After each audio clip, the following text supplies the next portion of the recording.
अब आपको युद्ध का अंगड़ी दिखाते हैं।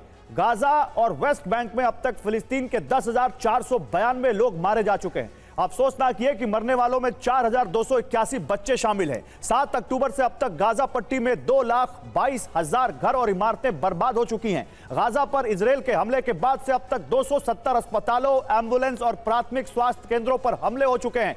अब तक 192 मस्जिदों को नुकसान पहुंचा है। इनमें से 56 मस्जिदें पूरी तरह से तबाह हो चुकी हैं। इस दौरान 53 इमामों की मौत हो चुकी है और गाजा युद्ध की कवरेज के दौरान अब तक 47 पत्रकार अपनी जान गंवा चुके हैं। लेकिन इसी बीच ईरान का रोल लगातार इसमें बढ़ता जा रहा है। आज एक नई थ्योरी आई है, ईरान को इस युद्ध का ऑक्टोपस कहा जा रहा है। और क्यों कहा जा रहा है, आइए आपको बताते हैं। दरअसल 12 ऐसे ग्रुप्स हैं जो मिडिल ईस्ट में किसी ना किसी से लड़ाई लड़ रहे हैं, लेकिन उन सभी को फंडिंग और हथियार जैसे सपोर्ट ईरान से मिल रहा है। अल अश्तर ब्रिगेड, खजाली नेटवर्क, हमास, हरकत अल नुजाबा, कुद्स फोर्स, हिजबुल्ला, हूती विद्रोही, फिलिस्तीन इस्लामिक जिहाद, कतईब हिजबुल्ला, अल मख्तार ब्रिगेड, लिवा जैनबियान और लिवा फतेह मियोन। ये देख सकते हैं आप, ऑक्टोपस के भी 12 हाथ नहीं होते होंगे। जिस तरह से यहां पर ईरान अपने इन 12 लोगों को किस तरह से, या 12 संगठनों को किस तरह से मदद दे रहा है, और हमास, हूती, हिजबुल्ला भी उसमें शामिल हैं। लेकिन देखिए, हमास के उद्योग और हथियार प्रमुख हसन अबू जिना पर सिन बेत का जो हमला हुआ है वो आपको दिखाते हैं।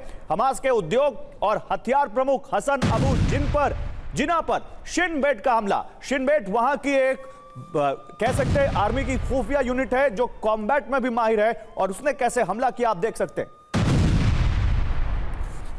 इधर इजराइल के रीम ईटान रॉकेट, और ये बताए जा रहे हैं बहुत ताकतवर, और अगर ये निकाल लिए हैं इजराइल ने, दैट मींस इजराइल ने पूरी तरह से सोच लिया है कि चाहे कोई हो, हिजबुल्ला हो, ईरान हो, हूती हो, मतलब नॉन स्टेट एक्टर हो या कोई बड़ा देश भी आ जाए, हम तैयार हैं।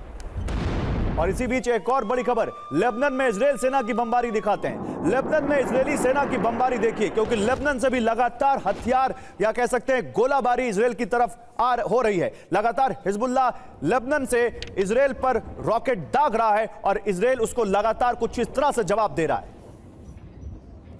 मैं एक छोटा सा सवाल हर्जील और समानता आपसे लेना चाहता हूं। हर्जील, मुझे यह बताइए, अमेरिका ने कहा है कि यहां पर फिलिस्तीन जो है वो गाजा पर राज करेगा, उसका मतलब उसका एक प्लान सामने आ गया है। इजरायल के लोग रेडी हैं इसके लिए, उनको कोई दिक्कत नहीं है इसमें? यही प्लान है जो मैं कहना चाहता हूँ। जो लोग चिल्ला चिल्ला के कहते हैं कि फ्री पैलेस्टाइन, फ्री पैलेस्टाइन, अरे भाई पैलेस्टाइन पहले से ही फ्री है, तो आपको किसी से फ्री चाहिए? अभी जो फ्री कर रहे हैं हमास से हम लोग फ्री करके दे रहे हैं, तो पैलेस्टाइन पहले से फ्री है। पैलेस्टाइन पे इजराइल कब्जा नहीं करेगा, पैलेस्टाइन को उनकी ही गवर्नमेंट रहेंगी, वही करेंगे, लेकिन सिक्योरिटी बहुत रहेंगी कि अब बाबा ऐसा वापस ना हो, इसके ऊपर ध्यान ज्यादा दिया जाएगा। इसलिए जो ढूंढेंगे, चुनेंगे, जो आदमी लोग रहेंगे, जो हमास नहीं रहेगा। हमास नहीं रहेगा तो उसकी सिक्योरिटी किसके पास होगी? इजरायल के पास?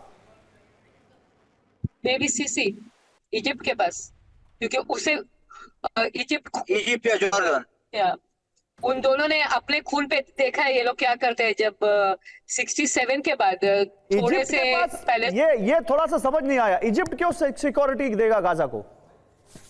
क्योंकि थे, एक जमाना था कि मोस्ट ऑफ द पैलेस्टीनियन उनके पास थे, उन्हें बहुत प्रॉब्लम हो गया, उन लोगों ने निकल दिए। जो मेजर दत्ता ने कहा था कि उनके सुरंगे में पानी डाला गया, ये एक्चुअली स्ट्रेटेजी थी सीसी की। अब उनके पास थोड़े पैलेस्टीनियन सिनाई में भेज दिए गए थे। मेजर जनरल दत्ता ने जो कहा था उनकी थ्योरी आप बाय करती हैं, बहुत बड़ी बात है।